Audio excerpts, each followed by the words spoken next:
Primeramente en el día de hoy vamos a ir a cortar unos postes con la motosierra. Y necesitamos amolarla. Entonces les vamos a enseñar cómo amolar la motosierra. Ya estamos aquí listos para amolar la motosierra. Y para eso necesitamos una lima de amolar cadena. Bueno, y como pueden ver que ella tiene muchos dientes. Unos para acá y otros hacia allá. Los que están hacia acá los amolamos hacia allá. Y los que están hacia allá los amolamos hacia acá. Como les mostraré a continuación.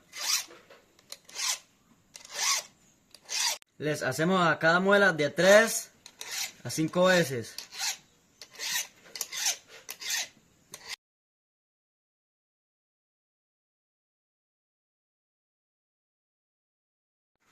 Espero les haya gustado. Denle like y hasta un próximo video.